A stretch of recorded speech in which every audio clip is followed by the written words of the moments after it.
it's me.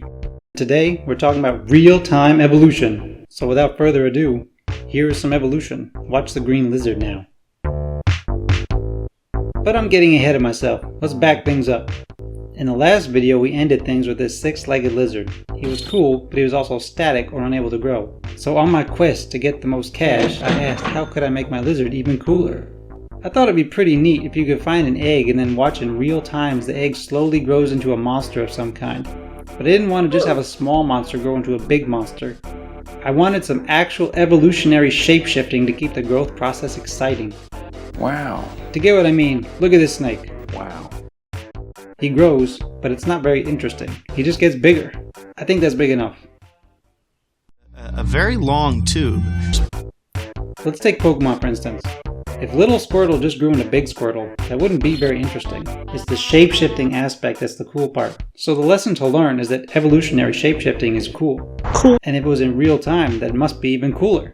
And hopefully, it would make my game more profitable. So it's time to learn about real-time evolution. Let's jump right in.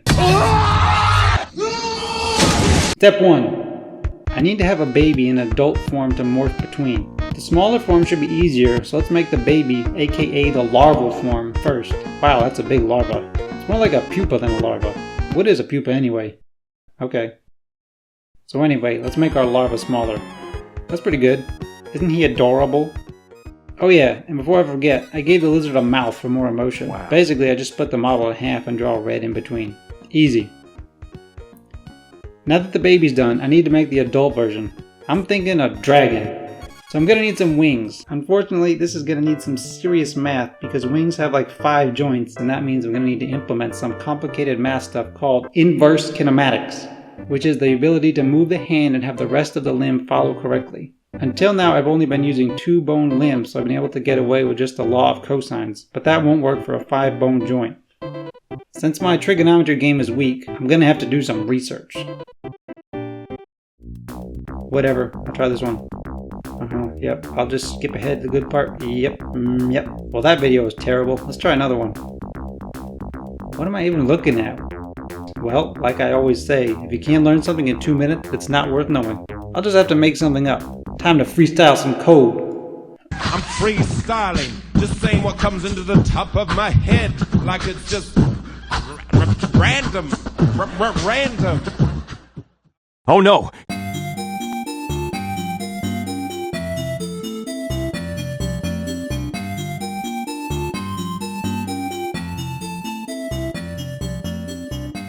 Oh man, maybe I should just give up. Or maybe I should use my brain. NANI?!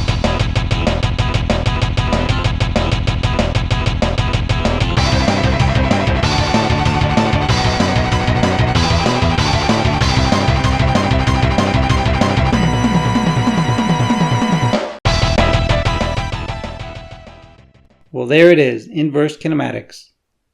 Well, that was easy. Let me just close this, and this, and this, and this. So here's how it works. You have a destination point for the last joint, which would be the hand. I put the hand on the final position, but now notice the obvious stretching between the 2 joints. So now I take the next joint and move it towards the hand to get rid of the stretching. I repeat this for all the joints until I'm back to the base. And that's it. But now the first joint, which would be the shoulder, is no longer attached.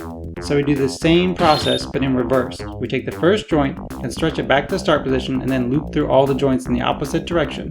Repeat this a few times and you have a working arm. Cool. To actually draw the arm, I just draw a basic 3D tube and warp it to the joint positions. Snake! But this whole endeavor was to make some wings. Wings are going to use the same basic code, but have an addition of 2 extra protrusions in the middle to represent the bones of the wings. To draw the skin on the wings, I just connect the dots between the joints and draw some flat planes. Easy. Now let's put it into our actual game. I'll put the legs on first. Well, that's weird. There's just nothing. Wait a minute. What is that?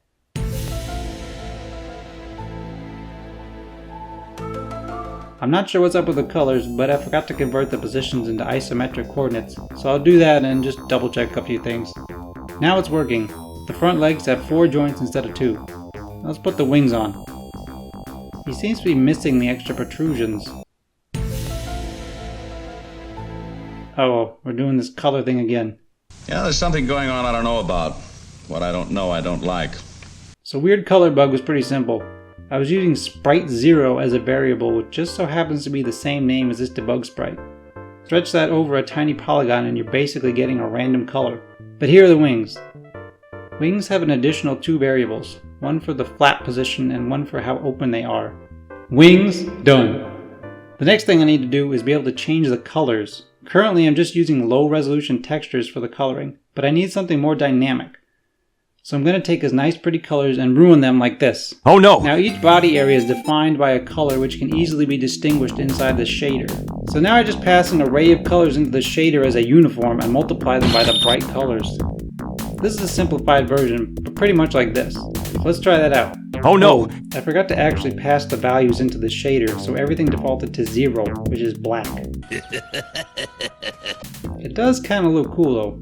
Let's fix it and try again. Oh no! Oh, I forgot the shaders define colors as floats between 0 and 1, instead of 0 and 255. So basically my colors were 255 times brighter than they should be, which made everything white. It does look kind of cool though. Let's fix it and try again. It works. Doesn't it look way better than before? They're the same picture. NANI?! It does look the same, but now the colors are defined from variables instead of a texture, which means by changing a few numbers, I can do palette swaps.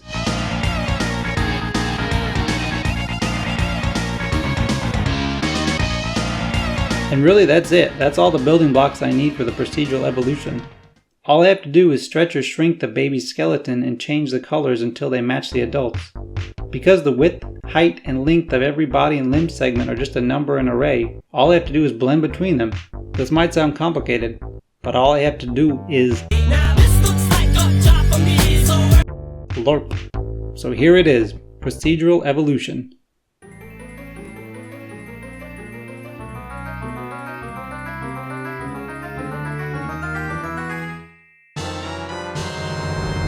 Let's see that one more time. I love how the wings just slowly appear.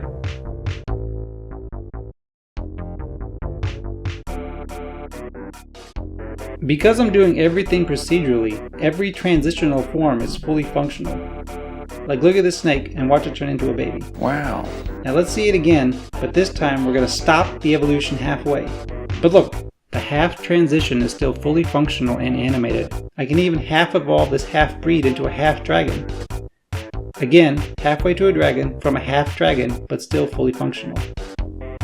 Half evolutions have a lot of gameplay potential. The most obvious is that the monster can evolve a little bit every time it levels up. Another idea would be that the player could use an item that alters the evolutionary path, and depending on how early in the evolutionary path the item was used, his final form may be different. So that's procedural evolution. I hope you liked it. Eat your vegetables.